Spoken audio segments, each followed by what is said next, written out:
Hello students, welcome you all. So now we are starting with the next lecture of waves. In last lecture हम लोग ने vibration of string पढ़ा था. उसके दो important concept पढ़े थे. Vibration of such string two fix ends के बीच में रहा या फिर वन फिक्स एंड के. तो हमने वहाँ पे फॉर्मूला देखा था बेटा. किसका फॉर्मूला था? एन का. That is given by frequency, that is n equal to p upon 12 under root of T upon mu ले लेते हैं. ठीक है. There p is number of loops, l मतलब length of the string, t मतलब tension जो external weight की वजह से आता है, और म्यू मतलब linear density, that is mass of the string upon length of the string. आज के लेक्चर में हम जेई और नीट के मतलब एंट्रेंस पॉइंट ऑफ व्यू कुछ अच्छे वाले सम्स करेंगे. तो स्टार्ट करते हैं.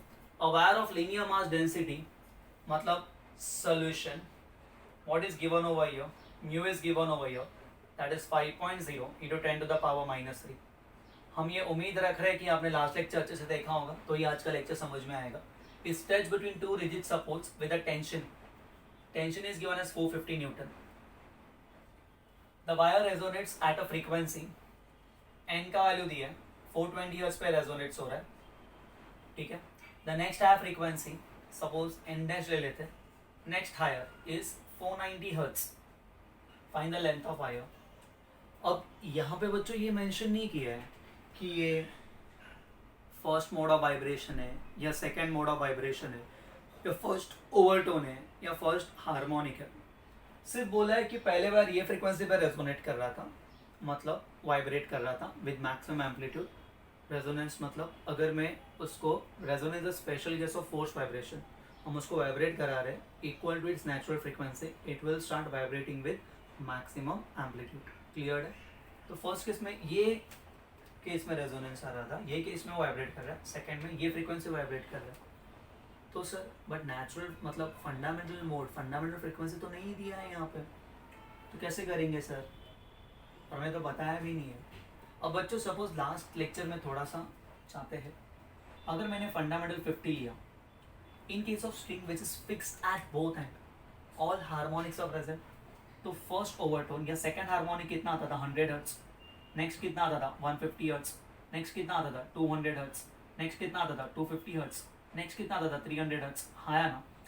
हमने देखा था जो रेशो था वो 1:2, 2:2, 3:4 और फंडामेंटल आ रहा था. तो यहाँ पे भी कुछ ऐसे ही सम्स करने. तो अगर हम ये दोनों का डिफरेंस देखते हैं, दिख रहा है बेटा?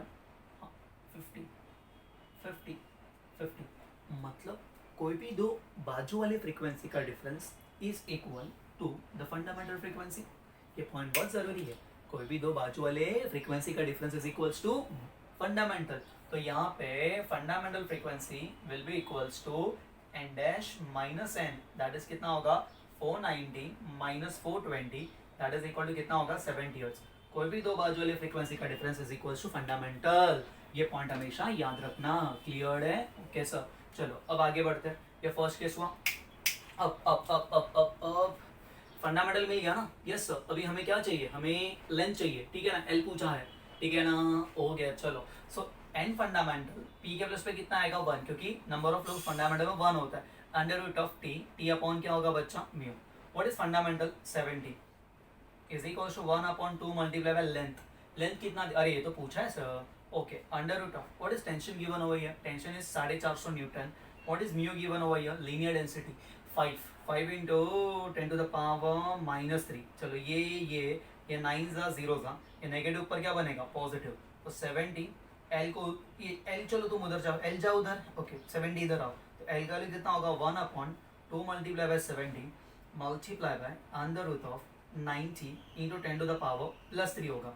तो इसको सबको सर एडजस्ट करके, क्या करके? एडजस्ट करके कुछ हम इस तरीके से लिख सकते हैं. 90 को 9 इंटू 10 टू द पावर 4.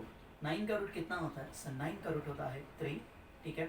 और 10 टू द पावर 4 के लिए 2 बार 100, मतलब 2 टकले, दैट इज 100. तो ये 0 ने 0 को मार दी. 2 1 जा 2, 5 जा 3, 5 जा 15, 15/7 मीटर. या तो आप यहाँ पे लेंथ लिख लोगे.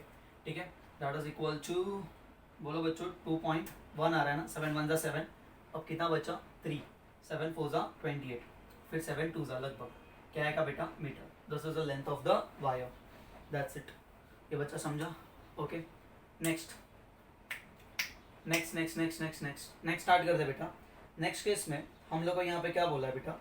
अ 40 centimetre wire having a mass, कितना दिया बेटा 3.2 ग्राम, मतलब this is mass of wire, that is 3.2 gram, that is 3.2 into 10 to the power कितना होगा -3 kg, is stretch between two fix support. तो पहले वायर का लेंथ कितना था 40 सेंटीमीटर, और वायर का लेंथ कितना है, दो फिक्स सपोर्ट के बीच में इसको क्या कर रहे हैं हम लोग स्ट्रेच करके रख रहे हैं, तो कन्फर्म है इसमें खींचाव आने वाला है। अरे बाबा पहले लेंथ 40 सेंटीमीटर का था, बट हम उसको ऐसे दो पॉइंट्स पे रख रहे हैं जो 40.05 सेंटीमीटर दूर है, मतलब उसके अंदर क्या होगा, उसका लेंथ में खींचाव आएगा, चेंज आएगा ना, तो कितने का चेंज आएगा, मतलब डेल्टा एल का वैल्यू कितना होगा, that is L minus L dash minus L, that is equal to 40.05 माइनस 40, that is equal to 0.05 centimetre, that is equal to 5 into 10 to the power -4 metre का खींचाव आया है। सर ये कैसे किया, 5 पता चल रहा है 0.05 क्लियर है, तो ये 5 इंटू 10 टू द पावर -2 और अगेन -2। ओके आगे क्या बोला है, इन इट्स ये मतलब फंडामेंटल है, ठीक है ना, in its fundamental mode the wire vibrates at, okay कितने वाइब्रेट कर रहा है, that is fundamental frequency is given, that is 220 hertz पे वाइब्रेट कर रहा है।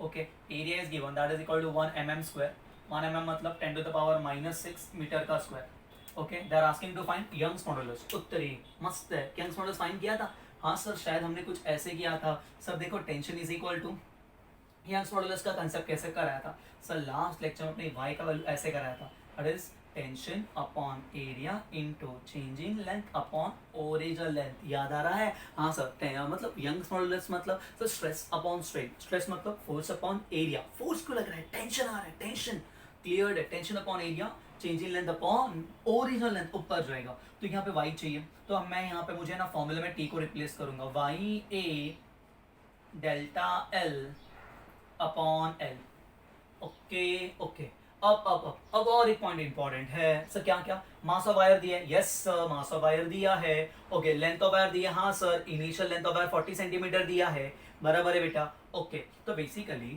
हमारा एनएफ का फॉर्मूला क्या था, एनएफ का फॉर्मूला था फंडामेंटल के लिए 1t अपॉन म्यू, ठीक है, तो स्टार्ट करते हैं, दैट इज इक्वल्स टू, यहीं पे लिखते हैं साइड में, तो NF is equals to 1 upon 12 and the root of T के प्लस पे Y A delta L upon L, mu के प्लेस पे mass of wire upon length of wire, ये गेला, ठीक है, दैट इज 1 अपॉन, यहाँ पे क्या फाइंड करने बोला है, यंग्स मॉडुलस, ठीक है ना, तो एनएफ का वैल्यू कितना है, एनएफ कितना दिया है 220 हर्ट्ज, थोड़ा कैलकुलेशन में देख लेना बेटा, 1 अपॉन 2 इंटू लेंथ कितना है 40, ये इसका मैं 100 लिखो चलेगा, हाँ 40 अपॉन 100 ना, हाँ सर यंग्स मॉडुलस फाइंड करने का है, area what is area given over here 1 mm, 10 to the power कितना होगा -6 multiply by change in length कितना है 5 इंटू 10 टू द पावर कितना होगा -4, the whole divided by mass of wire that is 3.2, उसको ऐसे लिखो चलेगा, हाँ सर कैसे 32 इंटू 10 टू द पावर -4 बिंदास, तो ये गेला क्लियर विद दिस,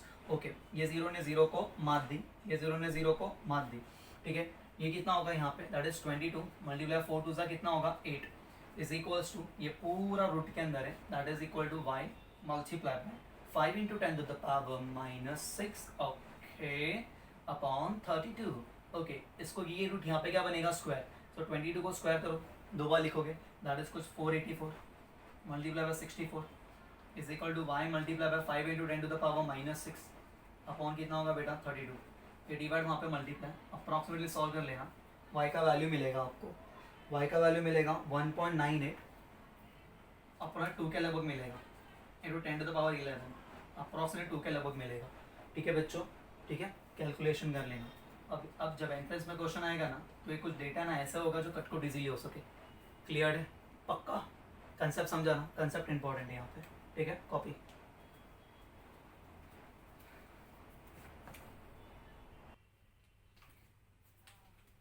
नेक्स्ट हम बच्चों क्या बोला यहाँ पे, एक स्टील वायर दिया जिसका लेंथ 1 मीटर है, the mass of the wire is 0.1 kg, its area of cross section is 10 to the power -6, it is clamped between two rigid supports, cleared है, ओके ये स्टील वायर है, बाद में क्या हुआ है बच्चा, यहाँ का जो टेम्परेचर है it is lowered by 20 degree Celsius, मतलब change in temperature that is delta theta is given as 20 degree Celsius, तो after lowering the temperature a transverse wave is set, the transverse wave are set by plucking the string at middle, so when we are plucking the string at middle, ये बहुत important point है, when we plug the string at middle तो क्या आएगा यहाँ पे, it is nothing but which mode of vibration, fundamental mode of vibration. जब भी आप प्लग करते हो ना कहाँ पे, मिडल पे, तो आपको कितना लूप्स मिलेगा, एक लूप मिलेगा। यहाँ पे दो नोड्स और एक एंटी नोड्स, क्लियर है। y का वैल्यू दिया यंग्स मॉडुलस, देखा लास्ट टाइम 1.98 के लगभग था, दैट इज 2 के लगभग आता है हमेशा Young's modulus for steel, 2 into 10 to the power 11, ठीक है। Okay, and alpha is given, that is coefficient of linear expansion कहते हैं इसको,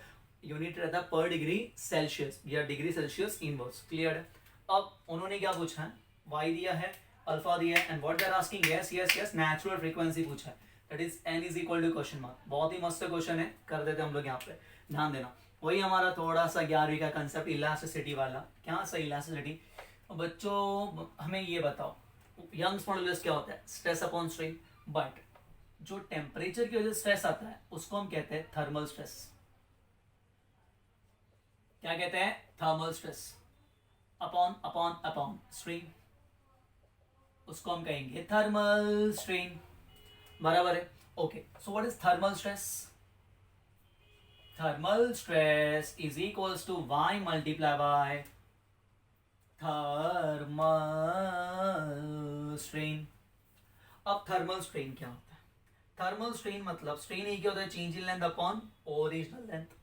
बट जब हम ये कंसेप्ट पढ़ता है क्या, टेम्परेचर की चेंज, हमें ये पता है कि final length is equals to initial length 1 plus alpha delta theta.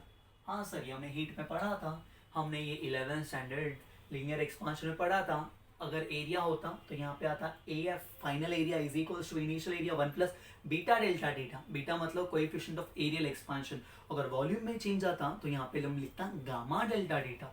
So basically हम देखेंगे तो L F is equals to L naught into 1 L naught plus L naught alpha delta theta. ये तुम इधर आओ, ये प्लस यहाँ पे माइनस होगा, so final length minus initial length is equals to initial length into alpha delta theta.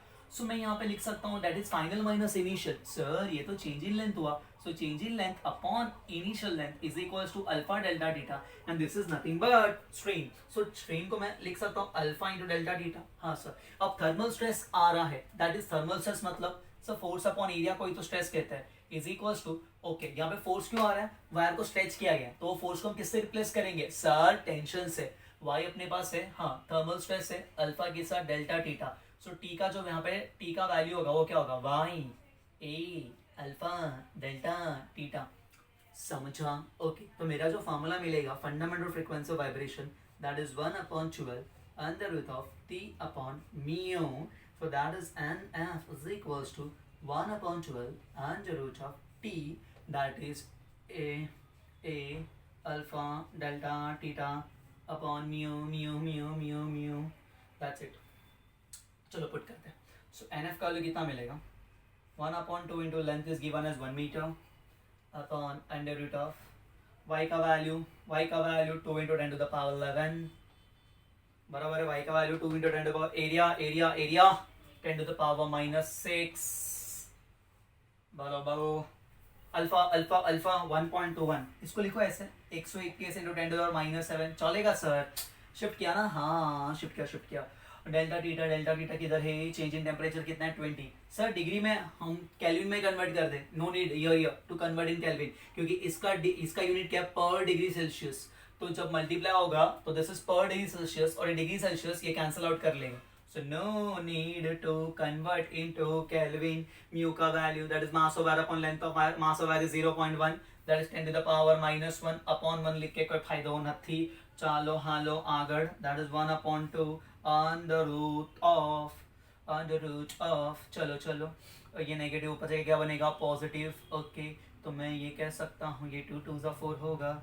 Okay, उसके बाद ये 11 में ये ऐड होके ये बन जाएगा 12, और ये नीचे से ऊपर जाके बनेगा +13, और ये माइनस माइनस प्लस होके ये बनेगा -13 इंटू 121 अपने पास है, ये गया। चलो तो 1/2, 4 का रूट होगा 2, 121 दैट इज 11, ये 2 ने 2 को मार दी, तो फंडामेंटल फ्रीक्वेंसी मिल रहा है 11 हर्ट्ज। दैट्स इट, समझा, कॉपी।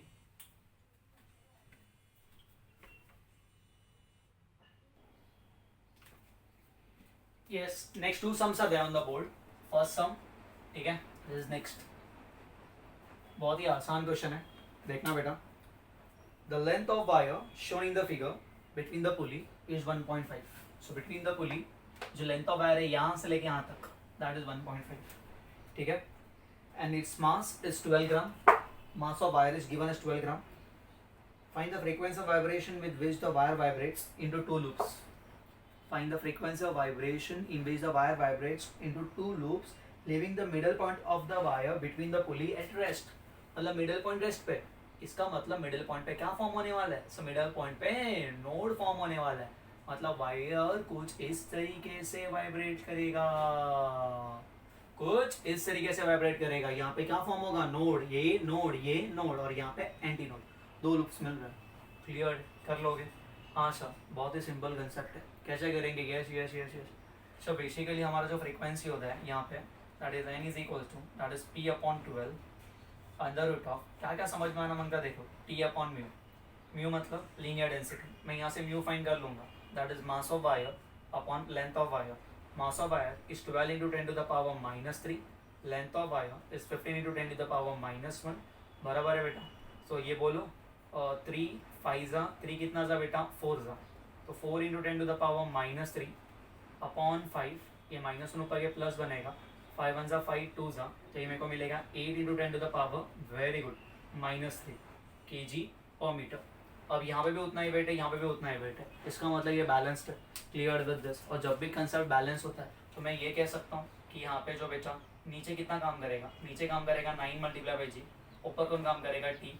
वही टेंशन यहाँ पे, वही टेंशन यहाँ पे कितना काम करेगा? सेम सा 9g, ऊपर कौन काम करेगा? टी। वही टेंशन यहाँ पे। Clear with this? Okay, tension लेवानो नहीं देवानो, ठीक है, मतलब देने का। तो टेंशन तो मिल गया, कैसे फाइंड करेंगे? Tension T equals to, yes very good, बोलो बोलो कमान टेल। यहाँ पे tension is equal 9 multiply by g, that is equal to 90 newton लिखा तो भी चलेगा। सो टी मिला हमें, म्यू मिला हमें, नंबर ऑफ लूप्स मिला, लेंथ हमारे पास है, तो frequency that is equal to 2 upon 2 multiply by L. L is 1.5 under root of tension that is 90 upon 8 into 10 to the power -3। ये नेगेटिव पर क्या बनेगा? पॉजिटिव।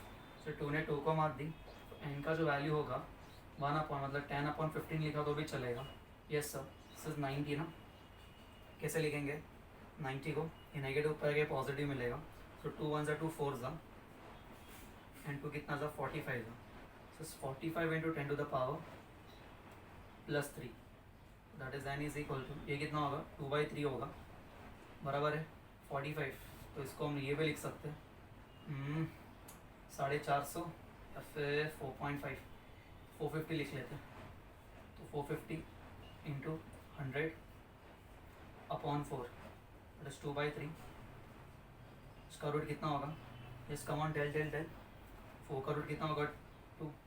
450 मतलब सर 450 को अगर हम देखेंगे, 450 मतलब क्या लिखेंगे? That is equal to 50 multiply by 9, that is 450। 50 को कैसे लिखेंगे?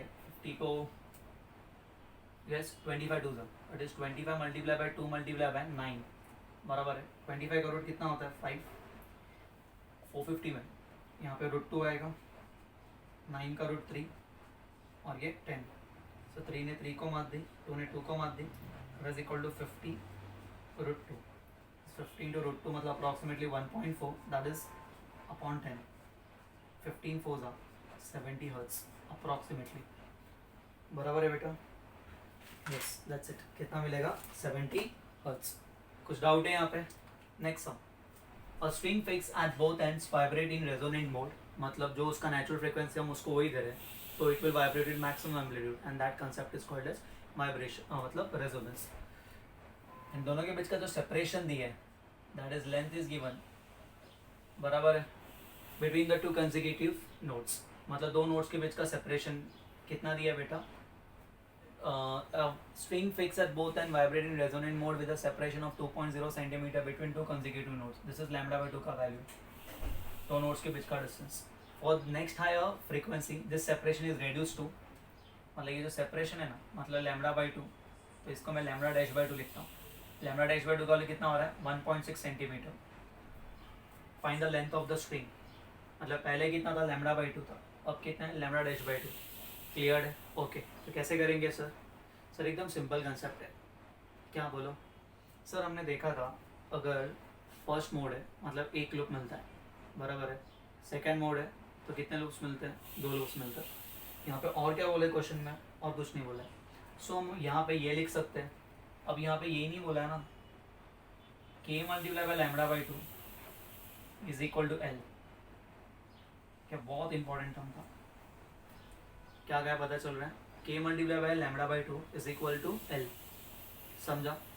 फर्स्ट की बात करेंगे, किसकी बात करेंगे, फर्स्ट की, फर्स्ट हार्मोनिक। वैसे यहाँ पे k को हम क्या कहेंगे, kth हार्मोनिक, ठीक है।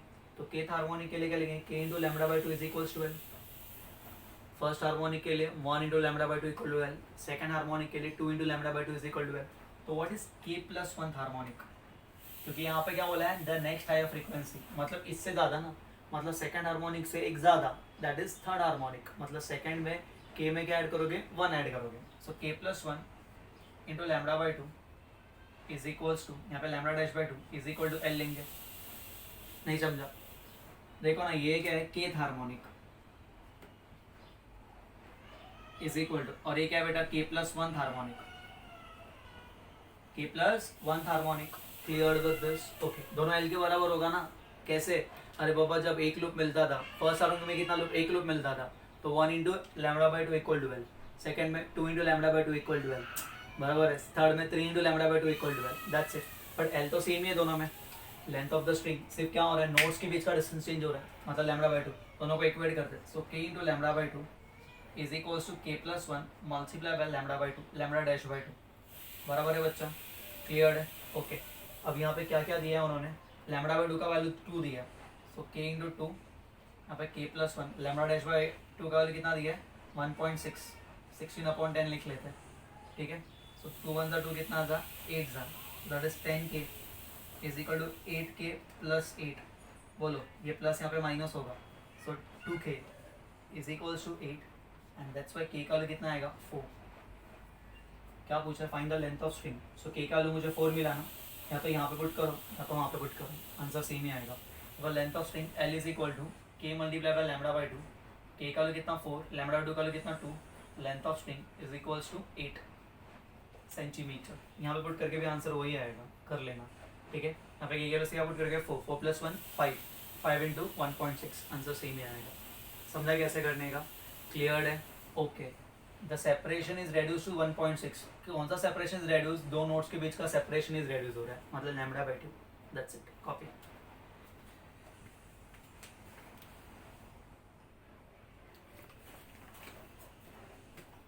यस बच्चों, हमें यहाँ पे 3 फ्रीक्वेंसीज दी है, 3 resonant frequencies of a string are 90, 150 and 210 hertz, and what they are asking to find highest possible fundamental frequency। ये फर्स्ट केस पूछा है। सेकेंड क्या पूछा है, which हार्मोनिक्स, ये जो गिवन फ्रीक्वेंसी है ये फंडामेंटल के कौन से हार्मोनिक्स है। थर्ड क्या पूछा है, विच ओवरटोन्स आर दिस फ्रीक्वेंसी, ये कौन से ओवरटोन्स है, ठीक है। एंड अगर लेंथ ऑफ स्ट्रिंग 80 दिया था तो मैं पूछा है what is the velocity of the wave. Simple है, कर लेंगे। चलो स्टार्ट करते हैं बेटा। यहाँ पे एक इंपॉर्टेंट टर्म बताऊंगा, वो बहुत जरूरी है, ठीक है। क्या सब, अगर आपको हाईएस्ट पॉसिबल फंडामेंटल फ्रीक्वेंसी पूछेंगे तो हमेशा याद रखने का, जो भी वैल्यूज गिवन है ना उसका जीसीडी या उसका एचसीएफ वो हमेशा हाईएस्ट कॉमन फंडामेंटल फ्रीक्वेंसी होगा। Highest fundamental frequency, HCF GCD मतलब ग्रेटेस्ट कॉमन डिवाइजर या हाईएस्ट कॉमन फैक्टर।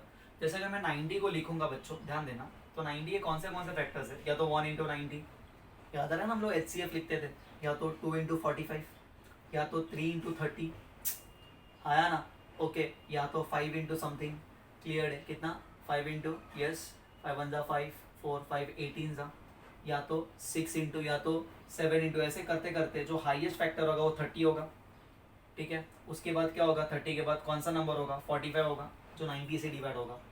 बराबर देखो ना, 90 किस किस से नंबर से डिवाइड हो रहा है, 1 से, 2 से, 3 से, 4 से नहीं, 5 से, फिर 6 से, 7 से नहीं, 8 नहीं, 9 यस, 10 से यस, 11 12 13 14 15, बराबर है 16 17 18 यस 19 20, पता है ना, ऐसे करते करते हम कुछ लिखते थे। फिर सिमिलरली तो ये 90 के टेबल है। लास्ट में नेक्स्ट देखेंगे 150। अब 150 किस किस से डिवाइड होता है? 1 से, 2 से, 3 से, 4 से, 30 से भी होता है, बराबर है। फिर कौन होता है 30 के बाद? 50 आएगा। अरे 150 के मल्टीपल्स कौन कौन है? 150 30 से डिवाइड होता है 50 से। चलिए अगर 210 की बात करेंगे, 210 की, तो किससे किससे डिवाइड होगा? 210 है, मतलब 3 का मल्टीपल होगा, बराबर है। 1 से होगा, 2 से होगा, 3 से होगा, बराबर है बच्चों। फिर 7 5 से होगा, फिर 7 से होगा, ऐसे करते करते 30 से होगा। हाँ सर। 30 के बाद, 30 के बाद कौन सा? 30 के बाद हम देखेंगे तो 70 73 सा। Clear with this? ओके।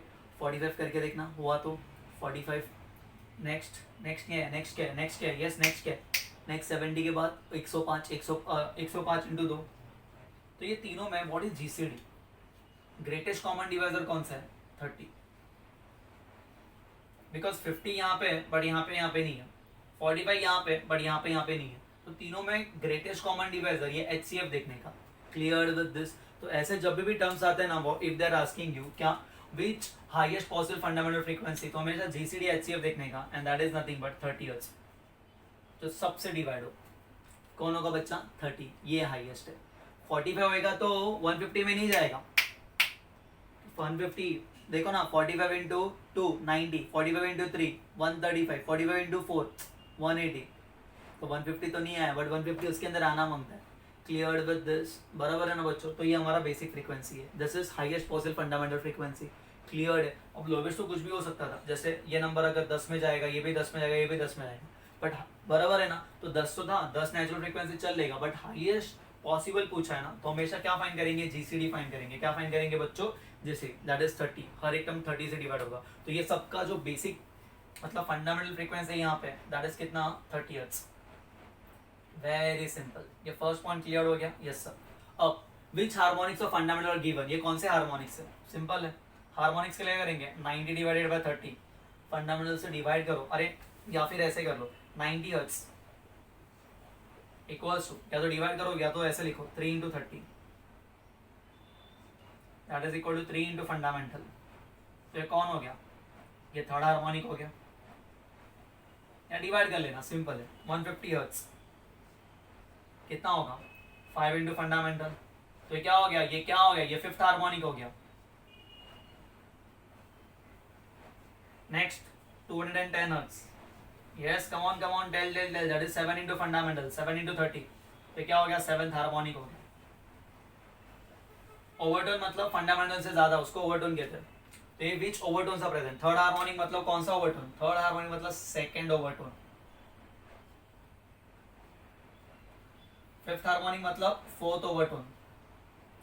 देखो ना, फोर्थ ओवरटोन मतलब फिफ्थ हार्मोनिक। ओवरटोन से हार्मोनिक में आना है, ओवर चलो ऊपर, ठीक है ना बेटा? मतलब 4 1 बढ़ाओ, बराबर है बच्चों? ओके। फोर्थ चलो बोलो बोलो बोलो, ये कौन सा होगा? ये होगा sixth overtone. Sixth overtone is equal to seventh harmonic. So this overtone are present, this overtone are given, and this are the harmonics. If length of string is equal to 80, find V. Basic frequency. NF का value क्या होता है? हमने लिखा था V upon 12। याद आ रहा है बच्चों? हाँ सर। V को फिर हम लोग अंडर रूट ऑफ T लिखते थे। फंडामेंटल कितना है? 30 is equal to V upon 2 multiply by L. So V का वैल्यू कितना होगा? That is 30 multiply by 2। Length कितना दिया है? 80। 80 लेकिन सेंटीमीटर में दिया था बेटा। सो 80 अपॉन क्या करेंगे बेटा? 80 अपॉन क्या करेंगे? 100। ठीक है, ये गया, तो V का वैल्यू कितना होगा? बोलो 3 8 जा 24 2 जा 48 metre per second. That's it. Clear है? कंसेप्ट समझ ला? ठीक है, इस तरीके से करने का। तो ये बहुत इंपॉर्टेंट पॉइंट बोला सर ने। तो जब भी ऐसा कुछ फ्रीक्वेंसी रिंगर पूछेंगे what is the highest possible fundamental frequency, क्या फाइंड करोगे? या तो HCF या तो GCD, ग्रेटेस्ट कॉमन डिवाइजर या हाईएस्ट कॉमन फैक्टर बोलते हैं। ठीक है? Yes, copy.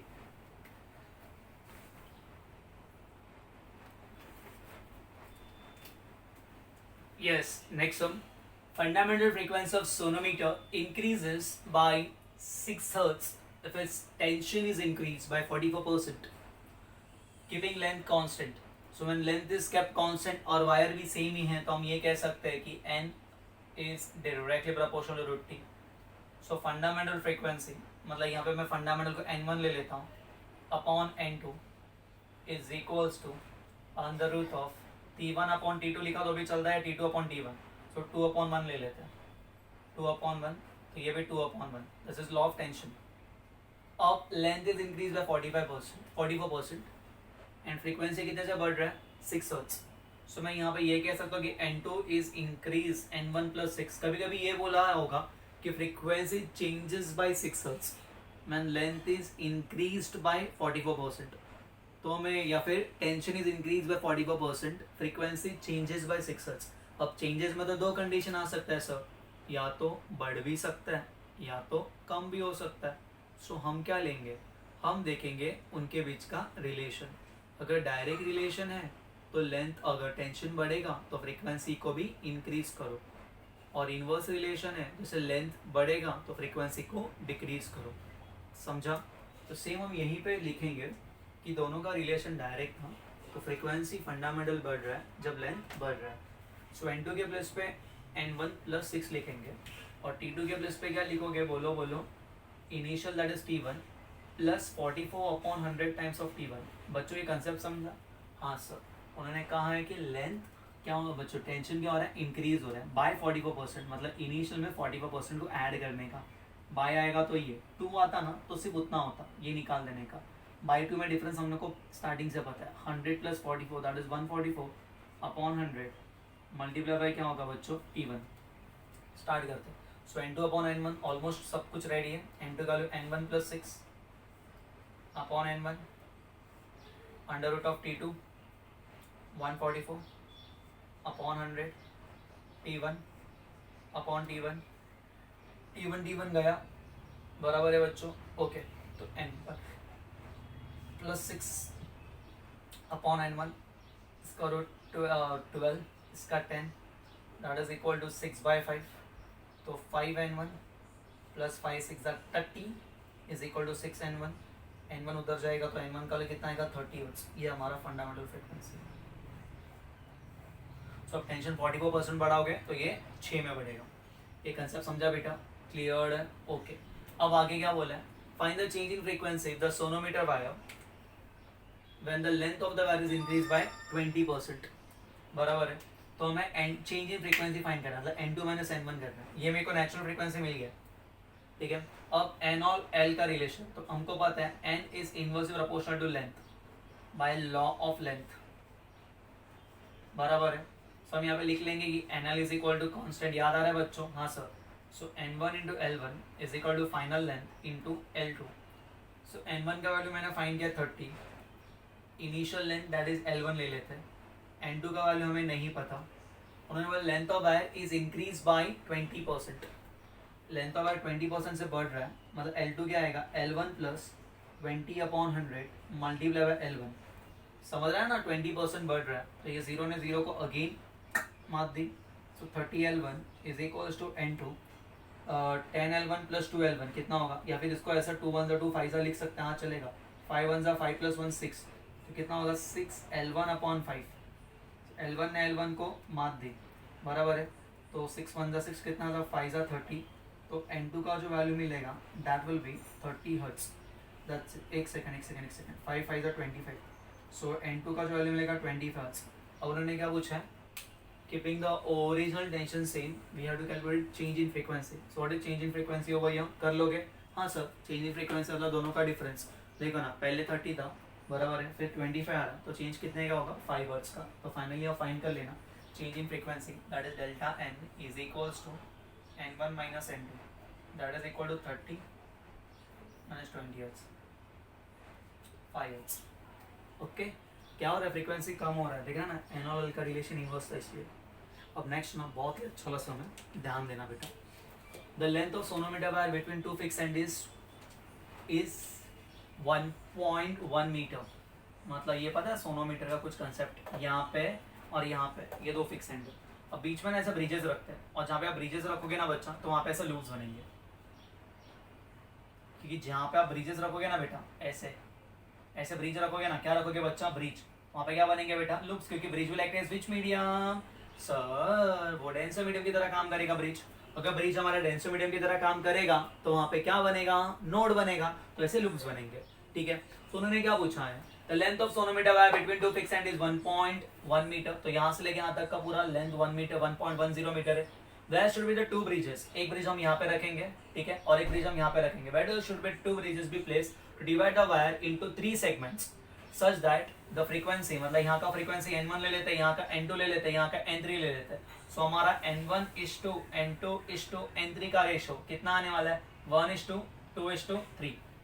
क्या रेशो आने वाला है? 1:2:3 बराबर है। अगर ये रेशो 1:2:3 है तो मुझे ये बताओ क्या सर, तो लेंथ का रेशो क्या होगा? तो L1, यहाँ का लेंथ L1 ले लेते हैं, यहाँ का लेंथ L2 ले लेते हैं, यहाँ का लेंथ L3 ले लेते हैं। सो L1:L2:L3, उनका रेशो क्या होगा? उनका रेशो 1:1:1:2:1:3, क्योंकि n is inversely proportional to L या L is inversely proportional to n। हाँ सर, अब इनको ऐसे नीचे नहीं रखने का, इनको न्यूमरेटर में लेके जाओ। कैसे? सबका एलसीएम क्या है? 6, तो इसको 6 से मल्टीप्लाई, तो 6, इसको 6 से मल्टीप्लाई, 2 3 ज़ा 6, इसको 6 से मल्टीप्लाई, तो 3 2 ज़ा 6। तो लेंथ का रेशो क्या है? 6:3:2। Let the common multiple be K, तो हम क्या लिखेंगे? L1 का वैल्यू 6k लिख लेंगे, L2 का वैल्यू कितना लिख लेंगे? 3k, very good. L3 का वैल्यू कितना लिख लेंगे? 2k, तो 6k 3k 2k, तो टोटल 11k। तो L1 plus L2 plus L3 is 1.1, तो 11k इज 1.1, तो 11k का वैल्यू कितना होगा? 11/10। हाँ सर, हाँ। तो k का वैल्यू कितना होगा? k का वैल्यू 1/10, दैट इज 0.1, ये मल्टीपल है, ठीक है। देयरफॉर L1 का वैल्यू कितना होगा? बोलो 6 इंटू दिस 0.6 मीटर। L2 का वैल्यू कितना होगा? दैट इज 0.3, और L3 का वैल्यू कितना होगा? 0.2। तो बोलो, तो कहाँ पे ब्रिजेस? ऑप्शन में है ना, कभी कभी ऐसा दिया, तो कहाँ पे रखोगे bridges? From the left and. तो हम लोग यहाँ पे लिखते हैं from left and, from left and कहाँ पे रखोगे? तो first bridge from the left and कहाँ पे रखेंगे? 0.6 पे। Second bridge from the left and कहाँ पे रखोगे? 0.9 पे। ये आंसर है। तो कभी कभी वहाँ पे 0.6 है ना, तो 0.6 मतलब 6 इंटू 100, तो 60 सेंटीमीटर भी दिया रहेगा और 90 सेंटीमीटर भी दिया रहेगा। ओके, ऐसे भी बोला रहेगा 60 सेंटीमीटर 30 सेंटीमीटर नहीं, फ्रॉम द लेफ्ट एंड कहाँ पे रखोगे। और फ्रॉम द राइट हैंड पूछा तो यहाँ से 0.2 मतलब फ्रॉम राइट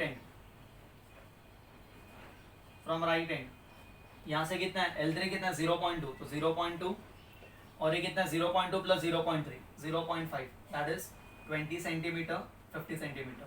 तो ब्रिजेस लेफ्ट हैंड से 60 90 पे रखो, 60 पे 90 पे और ये 20, देखो ना टोटल कितना हो रहा है? 1.1 मीटर, दैट इज 110 सेंटीमीटर, बराबर हो रहा है ना? 60 30 20 बराबर 60 30 20 110, क्लियर है। तो फ्रॉम द लेफ्ट हैंड 60 और 90 के अंतर पे रखो, और राइट हैंड से 20 और 50 पे। समझ रहा? ऐसे क्वेश्चंस करेंगे, क्लियर है? कंसेप्ट समझ में आया ना बेटा? Copy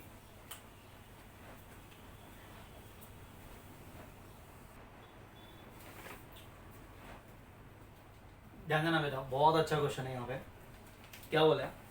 figure shows a string stretch by a block, बराबर है बच्चों, and it is going over a पुली।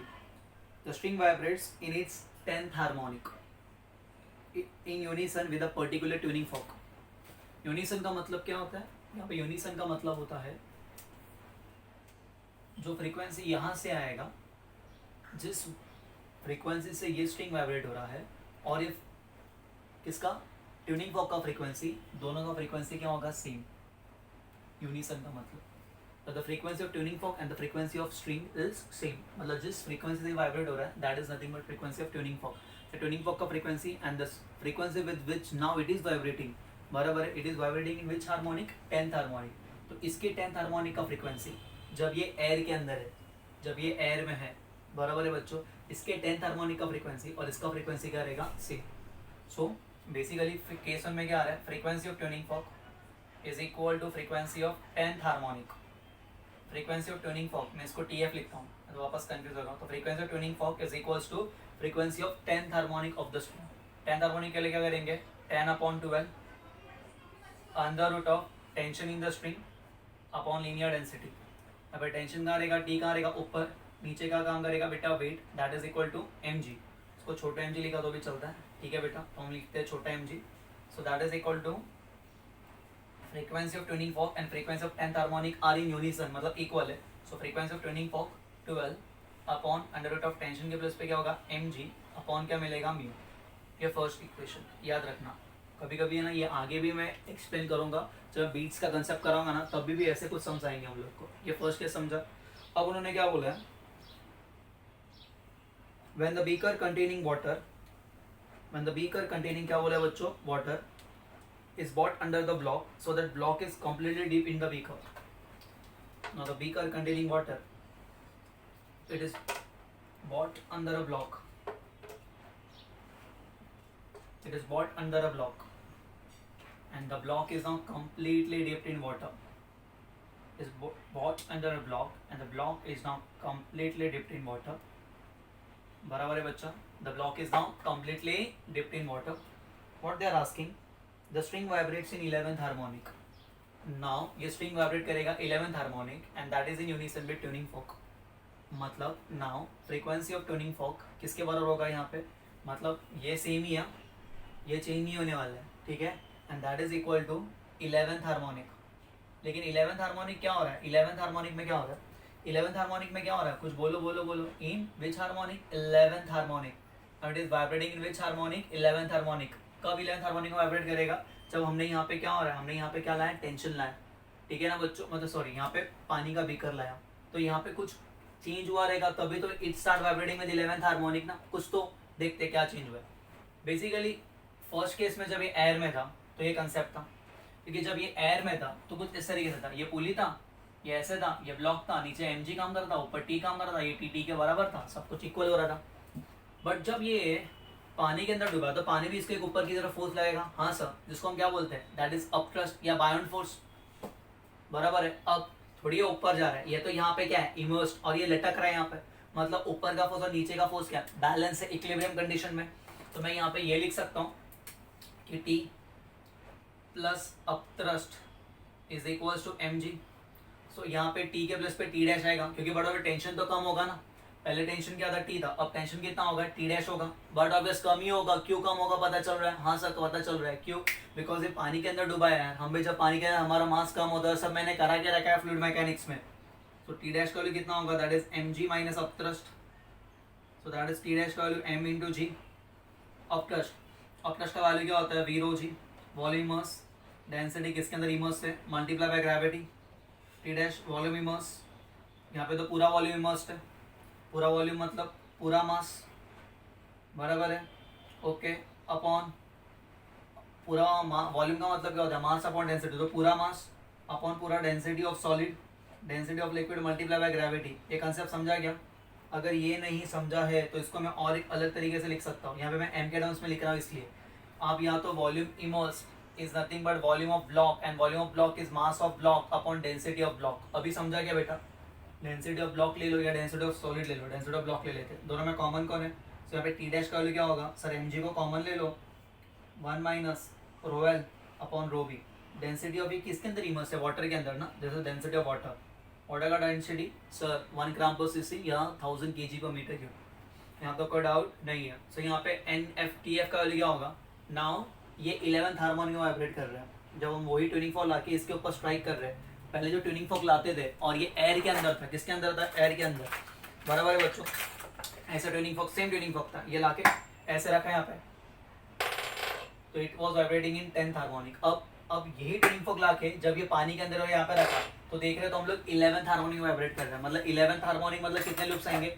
एक हार्मोनिक में एक लूप, दो हार्मोनिक में दो लूप, 11th हार्मोनिक में 11th लूप। तो यहाँ पे 11th हार्मोनिक क्या लिखूंगा, 11 upon 12 under root of T के प्लस सिर्फ टी डैश आएगा, अपॉन म्यू तो सेम ही रहने वाला है, ये क्या हो गया NF, okay, and this is in unison, क्योंकि ट्यूनिंग फॉर्क तो वही ला रहे थे ना हम लोग, स्टार्टिंग में ट्यूनिंग फॉर्क था, बराबर है, मतलब इसका 11th हार्मोनिक का फ्रीक्वेंसी किसके फ्रीक्वेंसी के बराबर होगा, ट्यूनिंग फॉर्क के फ्रीक्वेंसी के बराबर होगा, मतलब ये NTF, मतलब ये एन और ये एन तो क्या है सेम।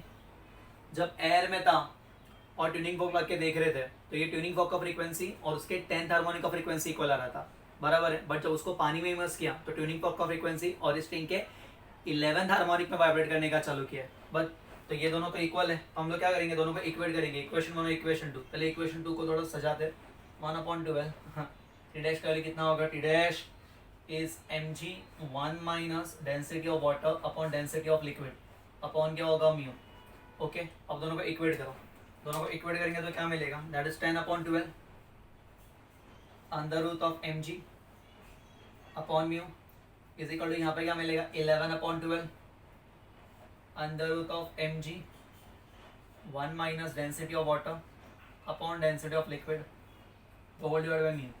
ये म्यू ने म्यू को मार दी, 12 ने 12 को मार दी, ये एम जी ने एम जी को मार दी, 11 मल्टीप्लाई यहाँ पे क्या होगा divide, so 10/11 is equivalent to under root of 1 minus, ये समझाना क्या किया, सर्जिकल स्ट्राइक दिख रहा है क्या, ये रूट यहाँ पे स्क्वायर बनेगा 10 का square that is 100 upon 121 is equals to 1 minus density of water upon density of liquid, ये नेगेटिव यहाँ पे positive, so density of water upon density of liquid is equals to 1 minus 100 upon 121 cross multiply करो, so density of water upon density of liquid is equals to 21 upon 121, याद रहेगा, yes sir याद रहेगा ना, हाँ sir.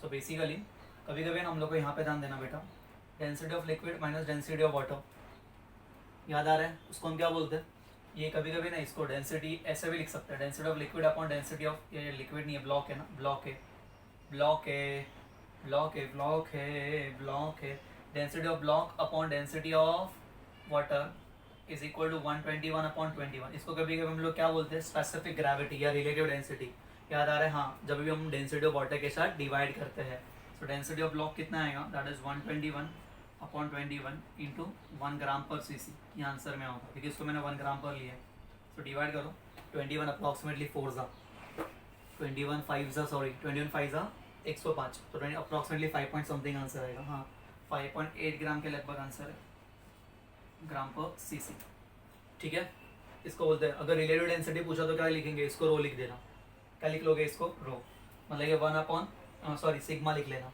तो ये 1/1 sigma होगा, समझा, क्लियर है, कुछ डाउट है यहाँ पे, इतना कॉपी कर लो, ठीक है, ओके डन। अगर मैं इसको थोड़ा सा मैं इसको और एक फॉर्मेट में लिखता हूँ, ओके तो अभी हम लोग क्या कहते हैं कि n1 और n2, तो n1 अगर सपोज ये n1 कुछ और दिया रहेगा, n2 कुछ और दिया रहेगा, सो n2 और टेंशन का रिलेशन कैसा है डायरेक्टली, बराबर है ना बेटा, तो मैं n1 के टर्म्स में एक्सप्रेस कर रहा हूँ, ठीक है, सो n1/n2 यहीं पे लिख लेते हैं, सो n1/n2,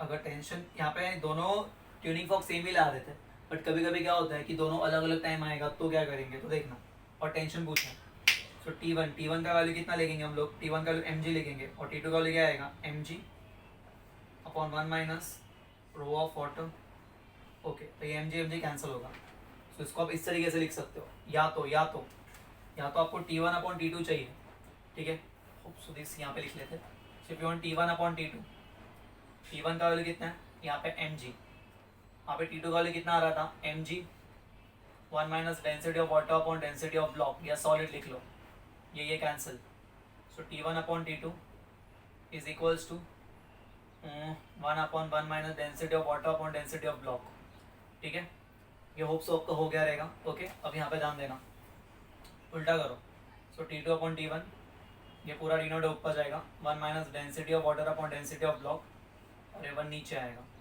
ठीक है, ओके, सो इसको यहाँ पे लेके आओ, so T2/T1 can be written as density of block minus density of water upon density of block, ऐसा लिखा तो भी चलेगा, या फिर देखो यहाँ पे 1 माइनस 1 सिग्मा मतलब रिलेटिव डेंसिटी, तो सिग्मा माइनस 1 सिग्मा लिखा तो भी चलेगा, this T2/T1, so n is directly proportional to under root of t, so n2/n1 is equals to under root of T2/T1 and that is equal to under root of sigma minus 1/sigma, ये भी कर सकते हो, समझ रहा है मैंने क्या बोला, सिग्मा माइनस 1/सिग्मा, क्लियर है, सिर्फ ये बेसिक कंसेप्ट समझ में आना होता है। अब यहाँ पे हमें क्या दिया था, यस यहाँ पे यूनिसन एंड हार्मोनिक अलग अलग था, मतलब ये पूरा अलग कंसेप्ट हो गया, जब हम लोग को सिर्फ टेंशन में चेंज पहले बोला तब यहाँ पे ब्लॉक कर रहा था, तब n1 फ्रीक्वेंसी था, अब पानी में डाला तो फ्रीक्वेंसी n2 हो गया है, तो ये कंसेप्ट करने का, ठीक है, बट हमने जो समझा पे टेंशन है मतलब फ्रीक्वेंसी सेम था, इसलिए कंसेप्ट आ रहा है, क्लियर है, ये अलग कंसेप्ट है पूरा, ये रिलेशन बता के रख रहा हूँ मैं, ठीक है, जब फ्रीक्वेंसी चेंज होता रहेगा, ओके, मैं ये सेम अगेन कराऊंगा बीट्स के अंदर, तब तक के लिए कॉपी कर लो।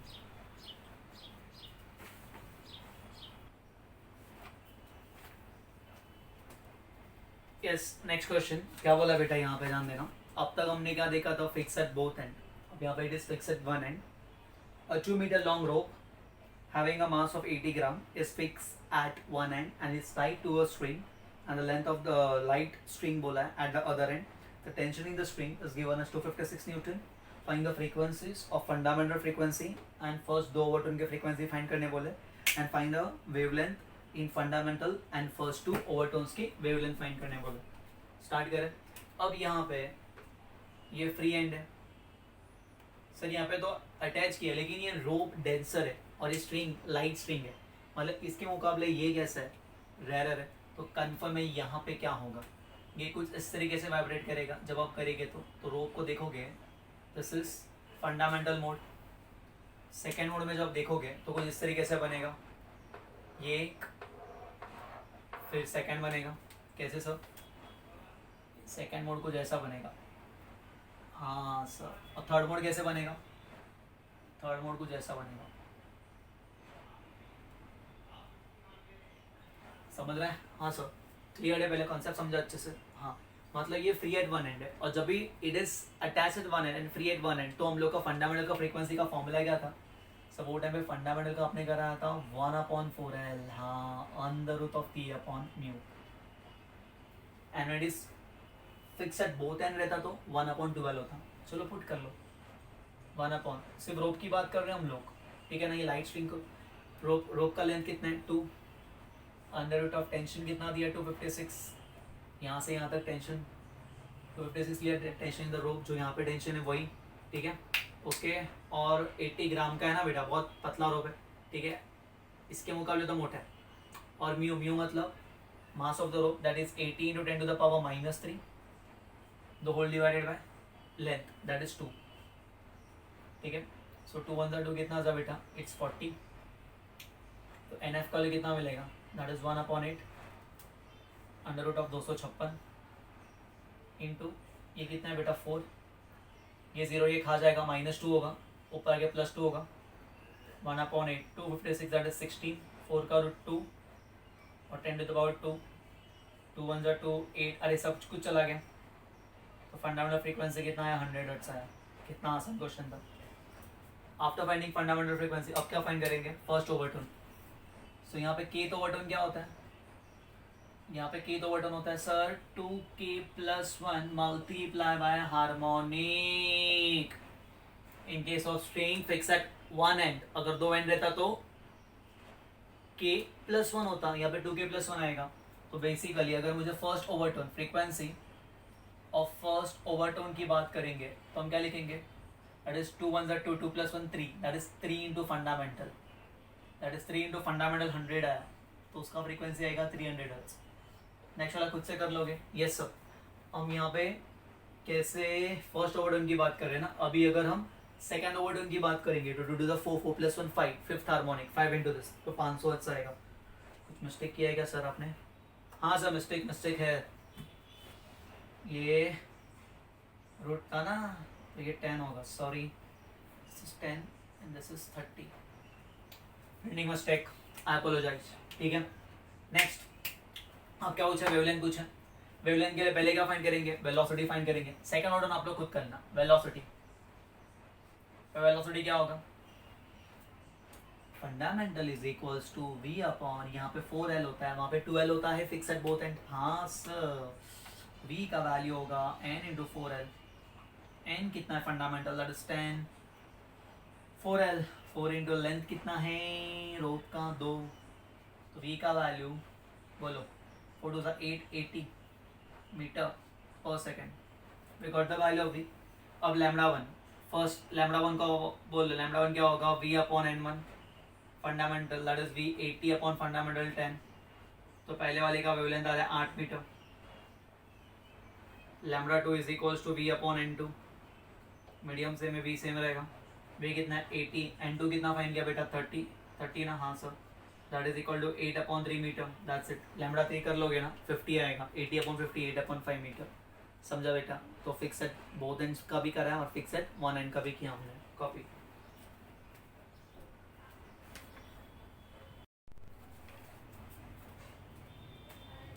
यस, नेक्स्ट क्वेश्चन बच्चों.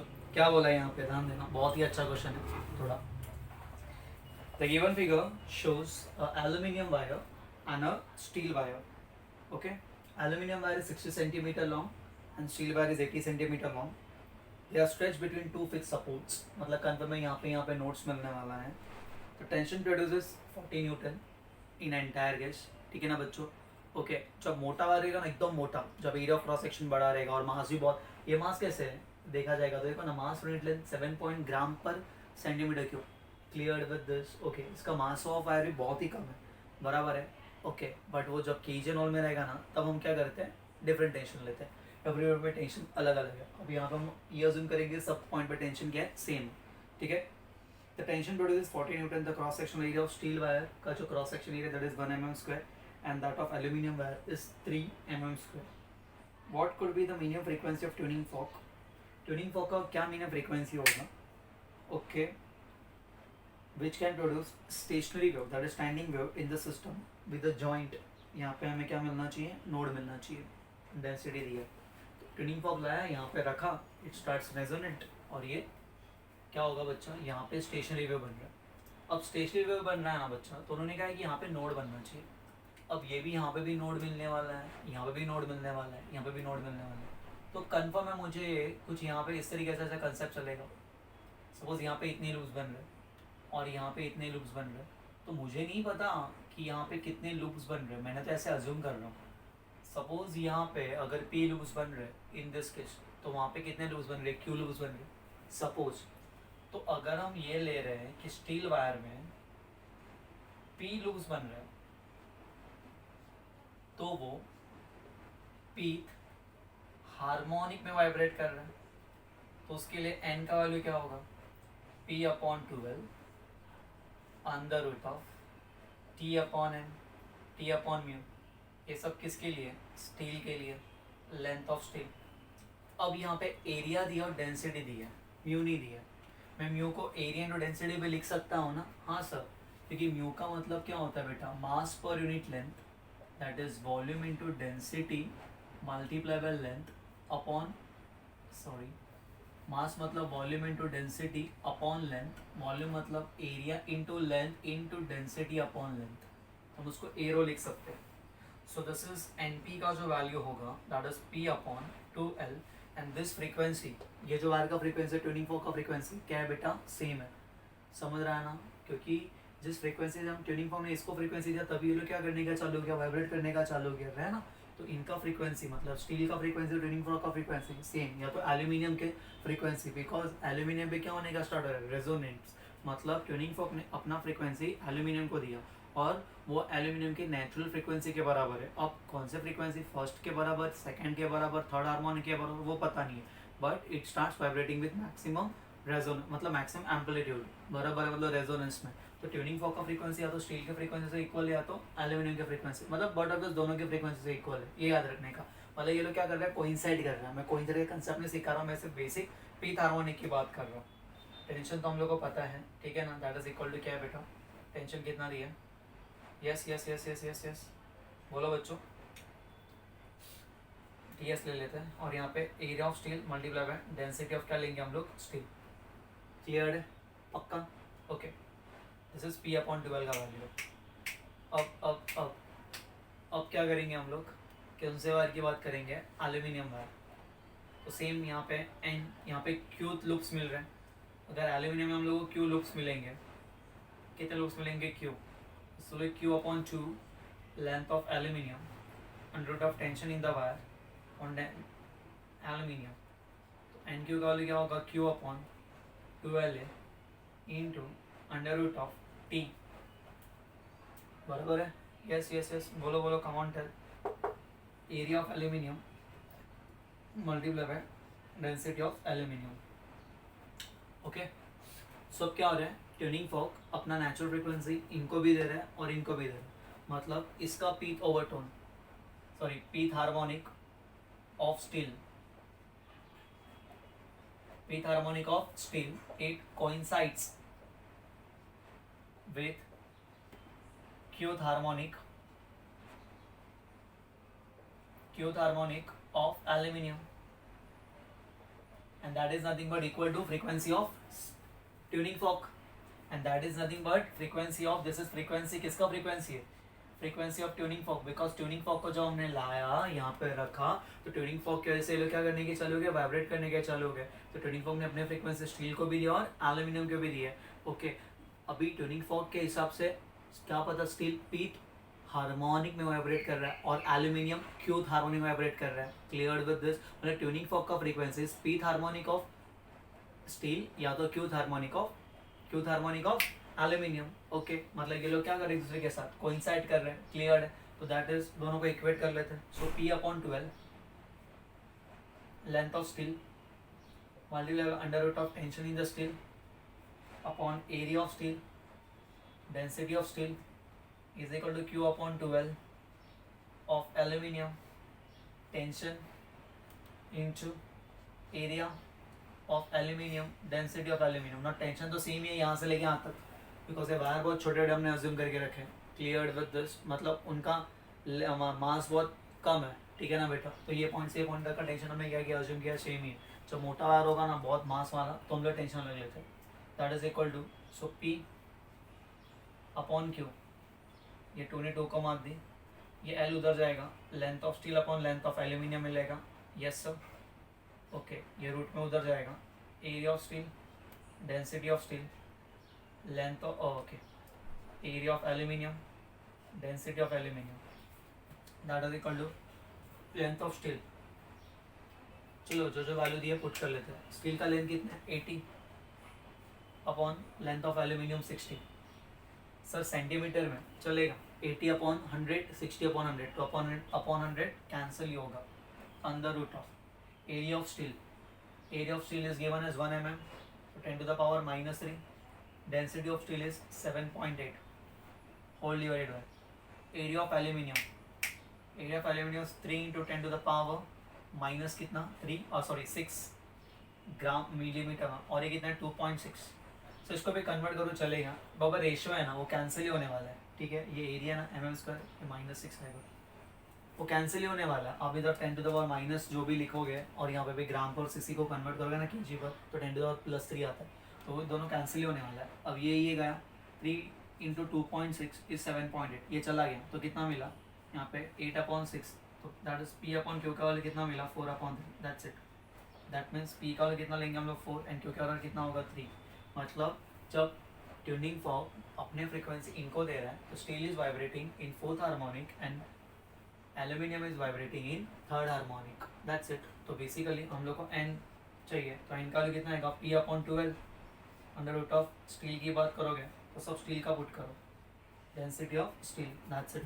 सो P का हमने 4 लिया, 2 into length of steel 80 upon 100 under root of tension कितना लिया 40 लिया, the whole divided by area of steel that is equal to 1, मतलब 10 to the power -6 and density that is 7.8 into 10 to the power +3 ग्राम पर CC का convert करने का। 1 ग्राम कितना होता है, यस बोलो common tell, 1 gram 10 to the power -3 और 1 सेंटीमीटर -2 का क्यूब -6, तो ऊपर -3 नीचे -6 ऊपर +3 हो जाएगा, ठीक है, that's it.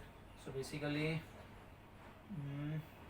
2 1s are 2 2s are 2 1s are 2 4s are और 0 0 कैंसिल, ओके, समथिंग ऐसा कुछ मिल रहा है। सो 10/4 इंटू अंडर रूट ऑफ के ऊपर 40 है -6 प्लस 1000 होगा, बराबर है ना, कितना होगा अप्रॉक्सीमेटली +1000 ऊपर +1000 होगा, +1000 मतलब 3 टकले और नीचे 7.8 होगा, तो 1 2 3 4, सो 10/4 4 रूट अप्रॉक्सीमेटली 2, यहाँ पर अप्रॉक्सीमेटली 100 आएगा, 7.8 का रूट अप्रॉक्सीमेटली 2 रूट 2 8 ले ले, इसको अप्रॉक्सीमेटली 8 ले लेते हैं, तो आंसर कितना आएगा 2 रूट 2 अप्रॉक्सीमेटली, बराबर है 2 1s are 2 2s are बराबर है, तो 2 root 2 2 1s are 250s are 225, तो 250 अपॉन रूट 2 के लगभग आंसर है, बराबर है 1/√2 0.707 के लगभग होता है। देखो ना बेटा, ये 2 2 कैंसिल हो गया, ऐसे देखो 2 2 कैंसिल हो गया, 4 1 4 25 225 250, उसको देखते हैं 250 अपॉन रूट 2, तो 1/√2 किसके बराबर होता है 0.707 के बराबर होता है, तो इसको मैंने अप्रॉक्सीमेटली क्या लिखता हूँ पता है क्या 7 ले लेता हूँ अप्रॉक्सीमेटली, 7 10 25 7 जा कितना होता है, दैट इज 175 के लगभग आंसर है, बराबर है। It is given as approximately 179 है हम लोग का अप्रॉक्सिमेटली आंसर है, दैट्स इट। अब इसको सॉल्व करोगे ना ये वाले टर्म को, तो भी आपका आंसर वही आएगा, कर लेना, ठीक है। ये वाले को क्यू वाले टर्म्स को सॉल्व करोगे तो ये समझा, मतलब जब ट्यूनिंग फॉर्क अपना फ्रीक्वेंसी इनको देना है तो ये पीथ हार्मोनिक में वाइब्रेट कर रहा है और ये क्यू हार्मोनिक में, मतलब frequency of tuning fork is equal to pth harmonic of steel wire या फिर qth harmonic of aluminium wire. That means pth harmonic of steel and qth harmonic of aluminium they coincide, ठीक है। Copy.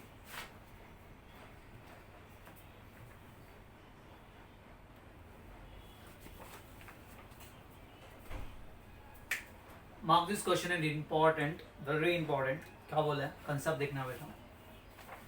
A uniform horizontal rod of length 40 centimeter and the mass of the rod is given as 1.2 kg is supported by two identical wires.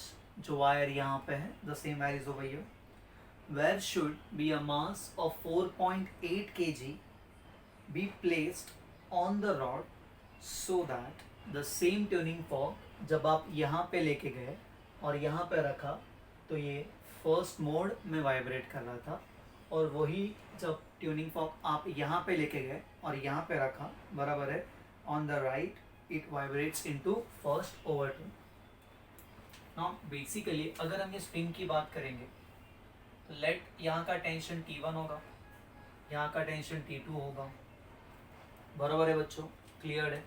अब concept देखना, late हम जो मास 4.8 kg है उसको यहाँ पे रख रहे हैं एट अ डिस्टेंस दिस, कोई भी डिस्टेंस लो फर्क नहीं पड़ता, वो x फाइन कर लेंगे हम लोग, x डिस्टेंस पे रखा 4.8 g, सर kg था, अरे g मतलब ये नीचे की तरफ उसका वेट काम करेगा, रॉड का वेट कहाँ पे काम करेगा, फ्रॉम सेंटर से नीचे की तरफ। व्हाट इज रॉड का वेट, कितना रॉड का वेट कितना है, मास ऑफ रॉड कितना है 1.2, तो ये 1.2 g नीचे काम करेगा, this is mass of rod. ये कंसेप्ट समझा, ओके। अब ये रॉड कैसे इक्विलिब्रियम में, मतलब सारे ऊपर के फोर्स और सारे नीचे के फोर्स सेम होंगे, सो T1 plus T2 is equal to 4.2 plus this is 6g, that is 6 into g का value 10, so T1 plus T2 is equal to 60 newton, काम आएगा आगे, बराबर है। अब हमने क्या किया है, जो ट्यूनिंग फॉर्क है, तो यहाँ पे जो ट्यूनिंग फॉर्क मैं लेके आ रहा हूँ बच्चों कुछ इस तरीके से, बराबर है, ट्यूनिंग फॉर्क तो सेम ही है। ये ट्यूनिंग फॉर्क जब मैं यहाँ पे लाके यहाँ पे रख रहा हूँ तो इट वाइब्रेट इन, क्या बोला बच्चों, फर्स्ट हार्मोनिक या फंडामेंटल। वही ट्यूनिंग फॉर्क लेके आके यहाँ पे रख रहा हूँ तो स्ट्रिंग कैसे वाइब्रेट हो रहा है, स्ट्रिंग कैसे वाइब्रेट हो रहा है, फर्स्ट ओवरटोन में। अगर ये स्ट्रिंग फर्स्ट हार्मोनिक में वाइब्रेट हो रहा है तो मैं ये कह सकता हूँ कि यहाँ पे सिर्फ एक लूप बनेगा, और वहीं पे ये ट्यूनिंग फॉर्क ये यहाँ पे अगर यहाँ पे क्या है, कैसे वाइब्रेट हो रहा है, फर्स्ट ओवरटोन में वाइब्रेट हो रहा है। फर्स्ट ओवरटोन मतलब फर्स्ट ओवरटोन मतलब सेकंड हार्मोनिक, मतलब यहाँ पे कितने लूप्स बनेंगे, यहाँ पे 2 लूप्स बनेंगे, clear with this. But tuning fork तो सेम था, ट्यूनिंग फॉर्क का फ्रीक्वेंसी इसका फ्रीक्वेंसी सेम होगा, तो ट्यूनिंग फॉर्क का frequency is equals to N1, that is fundamental mode, बराबर है ना। ये तरफ इस तरफ, सर ऐसा क्यों आ रहा है, बिकॉज दोनों में टेंशन अलग अलग होगा, बराबर है ना, दोनों में क्या अलग अलग है, टेंशन। तो यहाँ पे फंडामेंटल के लिए क्या लिखेंगे, 1/12 under root of T1 upon mu, and second case में ट्यूनिंग फॉर्क का फ्रीक्वेंसी फर्स्ट ओवरटोन के साथ कोइंसाइड कर रहा है, मतलब सेकेंड हार्मोनिक, तो वहाँ पे क्या आएगा 2/12 under root of T upon mu. बच्चों ये कंसेप्ट समझा ना तो आगे का बहुत ईजी है, मतलब पहले ट्यूनिंग फॉर्क का फ्रीक्वेंसी और स्ट्रिंग का फ्रीक्वेंसी सेम आ रहा था, कब, जब टेंशन T1 था, बट जब टेंशन T2 है तो ट्यूनिंग फॉर्क का फ्रीक्वेंसी और ये स्ट्रिंग का फ्रीक्वेंसी कब सेम आएगा, जब ये सेकंड मोड में वाइब्रेट कर रहा है या फिर फर्स्ट ओवरटोन में वाइब्रेट कर रहा है। जब ये फर्स्ट ऑर्डर में वाइब्रेट करेगा वो ट्यूनिंग फॉर्क के फ्रीक्वेंसी का इक्वल होगा। जब ये फर्स्ट हार्मोनिक में वाइब्रेट करेगा या फर्स्ट फंडामेंटल मोड में वाइब्रेट करेगा तो ट्यूनिंग फॉर्क का फ्रीक्वेंसी का इक्वल होगा। बट ट्यूनिंग फॉर्क तो सेम था, मतलब n1 is equals to n2, दोनों को इक्वेट कर लेते हैं। सो 1 अपॉन क्या मिलेगा 12 under root of T1 upon mu is equal to 2 upon 12 under root of T2 upon mu. बेटा कंसेप्ट समझ रहा है ना। यहाँ पे ट्यूनिंग फॉर्क जब हमने रखा था क्योंकि टेंशन अलग था तो कुछ तो टेंशन का रेशियो रहेगा ना, बराबर है ना। तो यहाँ पे कंफर्म समझ रहा है आपको कि सर यहाँ पे लूप्स बढ़ रहा है, यहाँ पे लूप्स बढ़ रहा है मतलब T2 शायद से बड़ा होगा T1 से, देखते देखते देखते, या कम होगा पता नहीं। T और P का रिलेशन पहले फाइंड करते हैं। टेंशन और P का रिलेशन कैसे रहता है? इनवर्स रहता है। मतलब जब टेंशन कम हो रहा है, जब टेंशन कम होगा, देखते कंसेप्ट देखना पहले। ये 12 ने 12 को मार दी बिकॉज आइडेंटिकल है। ओके, ये म्यू ने म्यू को मार दी, स्क्वायर करो। सो T1 का square is equal to 4 multiply by T2 का स्क्वायर। तो बेसिकली यहाँ पे टेंशन ज्यादा है, तो जहाँ पे ज्यादा टेंशन वहाँ पे कम लूप, जहाँ पे कम टेंशन वहाँ पे ज्यादा लूप। याद रखने का, समझ रहा है बच्चा? क्लियर है? पे लूप ज्यादा क्यों आ रहा है? क्योंकि यहाँ पे कम टेंशन है। ठीक है ना बेटा? क्लियर है? और यहाँ पे कम लूप क्यों आ रहा है? बिकॉज यहाँ पे ज्यादा टेंशन होगा। पॉइंट समझा? तो T1 का square equal to 4 multiply by T2 का स्क्वायर, दैट्स इट। क्लियर है? ओके, तो T1 का वैल्यू, एक सेकेंड, बराबर है ना? हाँ, तो T1 का वैल्यू कितना होगा? T1 का वैल्यू होगा 2 मल्टीप्लाई बाय T2। कुछ डाउट तो नहीं है? 2 मल्टीप्लाई बाय T2, T1 का स्क्वायर, एक second, T1 is equals to 4 multiply by T2, printing mistake. Root करेंगे तो रूट हटेगा तो स्क्वायर जाएगा, इसका स्क्वायर नहीं आएगा। T1 इक्वल टू 4 T2, ये समझा बच्चों? हाँ, समझ रहा है? ओके, T1 अभी यहाँ पे पुट करते हैं। तब from equation 1 and equation 2, T1 की वजह से 4 T2 plus T2 equal to 60। So 5 T2 is equal to 60 और T2 का वैल्यू कितना होगा? 12 क्या न्यूटन। एंड T1 का वैल्यू कितना होगा? 48 न्यूटन। सर लेकिन T1 T2 थोड़ी पूछा है। At what distance should a mass of 4.8 kg should be placed from here so that it is in equilibrium? So that ये इक्विलिब्रियम में तो रहेगा ही रहेगा, बट जब आप ट्यूनिंग फोक लेके जाके यहाँ पे वाइब्रेट करोगे तो यहाँ पे एक लूप मिलेगा। This string will vibrate in its fundamental mode and this string will vibrate in its first overtone with the help of same tuning फोक। तो बताओ x का वैल्यू अब कैसे करेंगे सर? x कहाँ से मिलेगा? बच्चों मैं कह सकता हूँ ये इक्विलिब्रियम है। इक्विलिब्रियम दो तरीके के होते हैं। एक, yes very good very good, कौन सा होता है? एक हमारा होता है ट्रांसलेशनल इक्विलिब्रियम, जहाँ पे ऊपर वाले फोर्स और नीचे वाले फोर्स सेम होते हैं। और दूसरा कौन सा होता है? Very good, rotational equilibrium. तो ये ट्रांसलेशनल में भी और रोटेशनल में भी है। रोटेशनल थोड़ी, ये रॉड घूमने थोड़ी वाला है, रॉड नहीं घूमेगा। मतलब अगर ये रोटेशनल इक्विलिब्रियम में भी है, अगर ये रोटेशनल इक्विलिब्रियम में है, तो मैं बोल रहा summation tau about any point is equal to 0 and we are taking this point. कोई भी एक पॉइंट ले लो ना बाबा, कोई भी एक पॉइंट ले लो। So tension about A is equals to 0। So tension of sorry tau about a is equal to 0.